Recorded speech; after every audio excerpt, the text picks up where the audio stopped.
You are the sum of the 5 closest people to you, but this also includes the parasocial relationships that you cultivate with people that you watch on the internet, right? So just as much as like your closest friends affect who you are, the people who you follow and watch on social media have just as much of an influence on who you are as a person. That's why the content that you watch and the content that you consume plays a huge role in who you are as a person.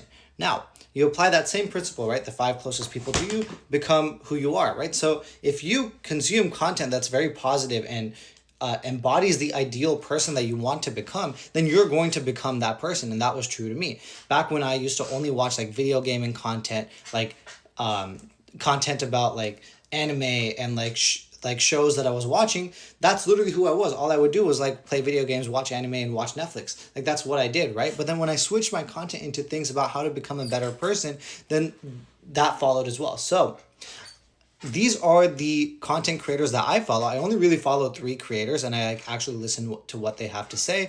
And yeah, and my primary mode of consumption for content is actually not TikTok. I don't actually go on TikTok that much. I mostly just record on TikTok, but most of the content that I watch is actually on YouTube.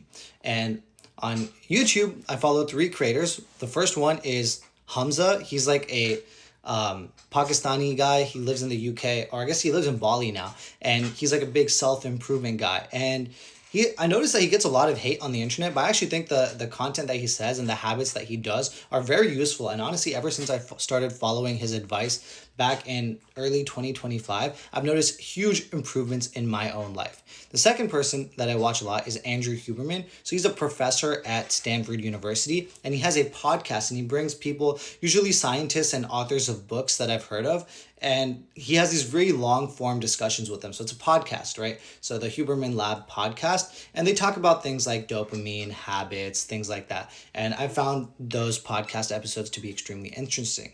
And the third one is Brian Johnson. So he's you might have heard of him. He was like that Silicon Valley tech entrepreneur who became like the anti-aging guy, and he's trying to like he's doing this thing called Don't Die, where he is questioning the idea that humans even have to die, and he's like the biggest longevity expert on earth. And I really like his content too. It's really interesting to see. Basically, the idea is that like if we set an algorithm to really minimize everything that we do that's like lowering our lifespans, that would do better for us than if us just going based on feelings and what feels good.